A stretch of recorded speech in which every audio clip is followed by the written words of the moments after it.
يا الله بها يا الله بها يا الله بحسن الخاتمة.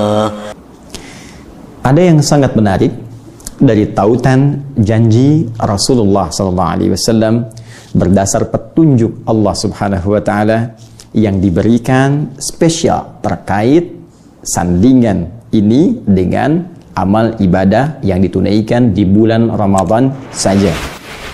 Jadi hal yang menarik ini hanya diberikan di bulan Ramadan, datang setiap tahun, dan umumnya bersanding dengan amalan-amalan yang kita kerjakan saat beribadah di bulan Ramadan. Hal istimewa ini nampak pada ampunan Allah Subhanahu wa Ta'ala, maghfirah dan rahmah yang Allah berikan kepada setiap hamba-hamba yang beriman. Bila kita perhatikan dengan seksama, teman-teman sekalian, kita bisa dapatkan bahwa beberapa ragam ibadah yang disebutkan oleh Rasulullah SAW dalam narasi hadis-hadis beliau, seperti qiyam salat di malam Ramadan, kemudian bahkan siam puasa di hari-hari Ramadan, bahkan fenomena malam Al-Qadar yang bila kita dapati dan beribadah di dalamnya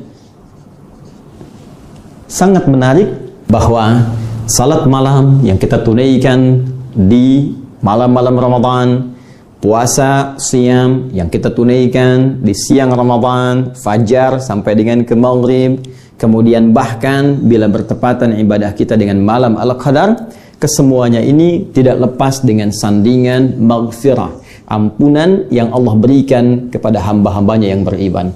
Kita telah sebutkan di awal-awal jumpa kita tentang hadis-hadis terkait dengan amalan ini semua.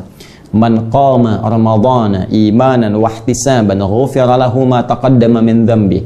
Siapa yang mampu menunaikan qiyam khusus di malam-malam Ramadan, ditunaikan dengan penuh keikhlasan karena Allah, kekuatan imannya, ya, apa yang dia dapatkan? Ghufira lahu ma taqaddama min dhanbi. Dia akan mampu mendapatkan ampunan dari Allah Subhanahu wa Ta'ala dari dosa-dosa yang dulu pernah ia kerjakan sampai detik itu. Demikian pula dengan siam. Man shoma ramadhana, redaksi yang serupa, hanya berbeda qiyam dan siam. Man shoma ramadhana imanan wa ihtisaban ghufira lahu ma taqaddama min dhanbi. Siapa yang menunaikan puasa Ramadan dengan penuh keimanan karena Allah, ketulusan hati, mengoreksi diri pada saat itu, berpeluang diampuni dosa-dosanya dari sejak dulu sampai dengan detik dia puasa itu. Demikian dengan hadis terkait dengan malam Al-Qadar. Bahkan belum basah ya lisan kita mengkaji ini di pertemuan-pertemuan yang lalu. Nabi bersabda, man yaqum lailatal qadri, riwayat lain man qama lailatal qadri imanan wa ihtisaban ghufira lahu ma taqaddama min dhanbi. Siapa yang bangun di malam Ramadan bertepatan malam itu dengan Al-Qadar, ya, lalu dia bangun menunaikan salat, dia kerjakan karena Allah, tulus ikhlas mengoreksi dirinya, maka dia berpeluang diampuni seluruh dosa-dosa yang pernah dia kerjakan sampai detik dia menunaikan qiyam itu di malam Al-Qadar. Nah, jika tawaran ini dari mulai malam, siang sampai berjumpa dengan Al-Qadar selalu disandingkan ya dengan ampunan Allah Subhanahu wa Ta'ala, ini menunjukkan bahwa ampunan ini begitu spesial. Ini menunjukkan bahwa rahmat Allah itu sangat mahal. Ya, jadi kalau Anda ingin mendapatkan rahmat ini, sampai rahmat dimaksud disandingkan dengan malam Al-Qadar. Ini pun kita buru karena belum tentu tahu di mana malam Al-Qadarnya. Ya. Atau skalanya kita turunkan sedikit untuk mendapatkan maghfirah Allah Subhanahu wa Ta'ala yang spesial sifatnya. Ya, saya katakan spesial karena ini disandingkan dengan amalan khusus tahun sekali, Ramadan saja, baik qiyam ataupun siamnya. Di luar Ramadan pun ampunan Allah terbentang luas, tak pernah disekat oleh apapun kecuali dihijab oleh kematian. Wafat, selesai. Sebelum wafat ada peluang mendapatkan ampunan Allah Subhanahu wa Ta'ala. Hanya karena ini disebutkan, disandingkan dengan waktu yang spesial, amalan spesial, maka ampunan ini pun menjadi spesial bagi kita umat Islam karena langsung dibentangkan oleh Allah melalui lisan Rasulullah di waktu dan momentum yang sangat mulia. Yang paling menarik, ada cara bahkan gambaran yang disampaikan oleh Al-Quran untuk praktek tentang koreksi diri ini. Masya Allah, Al-Quran itu luar biasa. Keterangannya ada, petunjuknya ada, contohnya ada, caranya pun diberikan juga. Yuk kita lihat. Bacaan zikir yang langsung disebutkan oleh Allah Subhanahu wa taala dalam Al-Quran sebagai contoh dari amalan orang-orang soleh sebelum kita, khususnya dari kalangan para nabi. Saya ambil contoh misal, cara koreksi diri tentang perbuatan zalim, ya. Zulmun itu kan gelap, perbuatannya disebut dengan orangnya zalim, perbuatannya zulmun, zalama yazlimu, zulmun, ya. Fokus ini Quran surah ke-7 Al-A'raf ayat 23. Masih ingat tadi ayatnya? Yang Quran surah 5 ayat 39? Faman taba min ba'di zulmihi. Siapa yang pengen jadi orang baik, jadi orang benar setelah dia berbuat zalim, zulmihi, ya, orangnya disebut zalim, perbuatannya zalama yazlimu, zalama.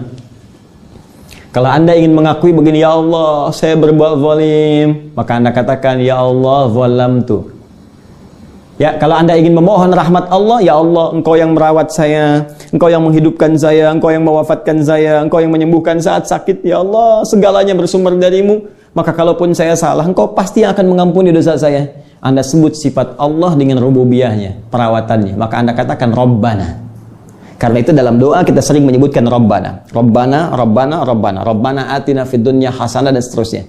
Maka kita katakan Rabbana, Rabbana. Untuk diri kita, Rabbi. Saya berbuat zalim, zalamtu. Ya, zalama perbuatannya. Saya berbuat zalim, zalamtu.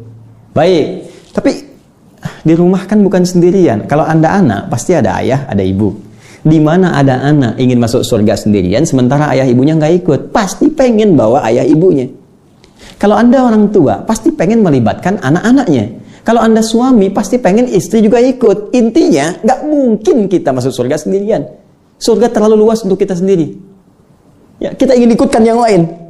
Maka kalau kita ingin tarik suasana banyak itu ke dalam diri kita untuk bermohon kepada Allah, kita ganti kata gantinya dari tu menjadi na. Dhamirnya jadi na. Rabbana zalamna. Na. Zalamna. Masya Allah.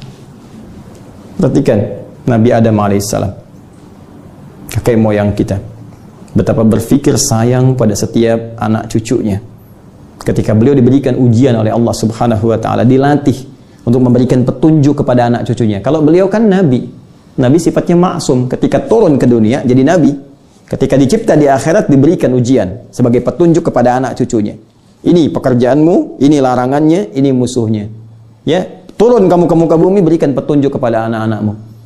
Ketika beliau diizinkan berbuat salah itu, kemudian turun ke muka bumi, ya, peristiwa terjadi di Quran surah kedua ayat 35 masuk ke surga untuk training sementara. 36, ya, godaan setannya ditampakkan, berbuat kesalahan. 37-nya diberikan kalimat taubat, fatalaqqa Adamu min rabbi kalimatin fataba alaih. Nah, kalimat taubat itu sesungguhnya hakikatnya untuk kita.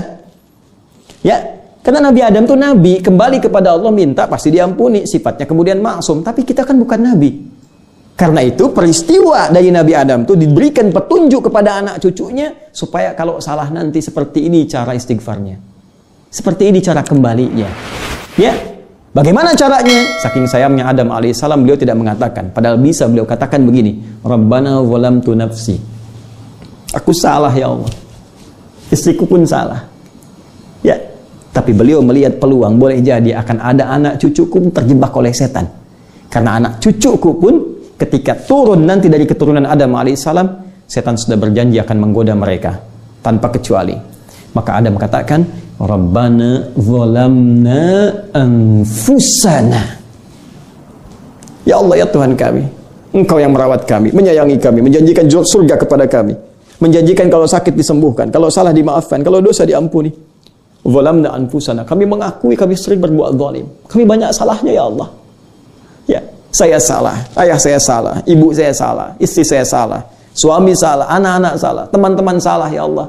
Karena itu ketika Anda menyebutkan kalimat zalamna, Coba gambarkan, siapa yang Anda kemudian ingin ikut sertakan?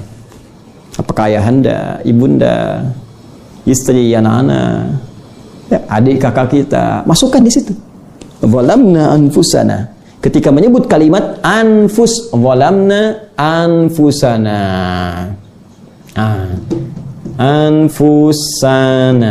Anfus jama dari kata nafas. Nafas itu kan diri kita, ini. Wakil dari tubuh kita. Nafas maknanya banyak sekali. Bernafas, nafas. Kumpulan tafujur dengan takwa, nafas. Diri ini pun seutuhnya nafas namanya dalam bahasa Arab. Ya. Karena itu, ini bagian pertama koreksi. Ketika Anda menyebutkan anfusana, cek mata, telinga, lisan, sampai ke ujung kaki. Apa dosanya? Apa salahnya? Maka bangun sebetulnya di setiap malam Ramadan. Kalau bisa Anda kasih kurikulum malam pertama, saya ingin selesaikan dosa dengan orang tua. Bayangkan salahnya apa? Minta ampun sama Allah. Kalau sudah wafat, doakan. Kalau masih hadir, minta maaf, minta doa, minta kepada Allah, minta, dan perbaiki. Setelah itu rubah sikap kita dengan cara yang lebih baik. Demi Allah saya katakan akan terjadi perubahan dalam hidup kita. Lalu kepada pasangan hidup, anak-anak, teman-teman, saudara-saudari kita, praktekkan ini. Dan yang paling dahsyat, kalimat ini langsung diturunkan oleh Al-Quran di surah ke-7 ayat 23.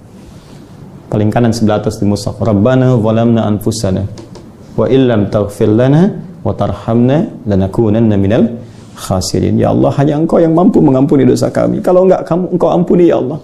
Kalau enggak Engkau ampuni, kami termasuk rugi. Kami akan menderita ya Allah. Sedangkan Engkau Tuhan yang penuh dengan nilai kasih. Engkau tidak mungkin membiarkan hamba-Mu menderita. Kami mohon ya Allah. Kalau dengan permohonan ini belum juga diampuni, dengan cara apa lagi kami memohon kepada-Mu ya Rabb.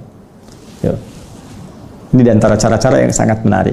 Karena itu, teman-teman sekalian, saya Adi Hidayat, di penghujung kultum aku suka ini, saya ingin mengajak kepada diri saya pribadi dan kita semua. Pertama, mari kita koreksi diri kita masing-masing sebagai apapun kita.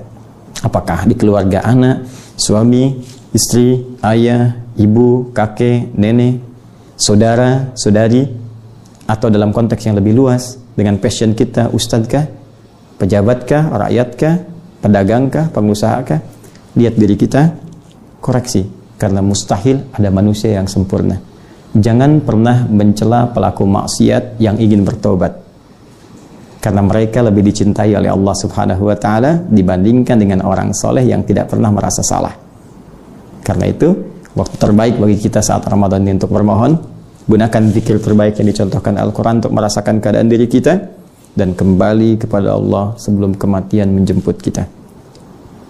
Ada satu lagi yang paling dahsyat, Al-Quran memberi isyarat dengan zikir-zikir tertentu. Setelah kembali kepada Allah itu, maka orang-orang yang bermohon kepada Allah dijamin langsung oleh Al-Quran seketika permohonannya akan dikabulkan, permintaannya akan diberikan. Bahkan nanti ada di antara mereka yang belum bermohon kepada Allah, sudah diturunkan jawaban sesuai dengan kebutuhan dunianya dan kebaikan akhiratnya. Siapa mereka dan seperti apa narasi Al-Quran menjelaskan itu? Insya Allah kita akan bahas esok di hari ke-25 di bulan Ramadan dengan topik yang sangat spesial, rahasia terjawabnya doa dalam Al-Quran dan sunnah Rasulullah SAW. Demikian yang saya sampaikan. Semoga bermanfaat. Selamat berbuka. Subhanakallahumma wa bihamdika asyhadu an la ilaha illa anta astaghfiruka wa atubu ilaik wa akhiru da'wana alhamdulillahi rabbil alamin. Assalamualaikum warahmatullahi wabarakatuh.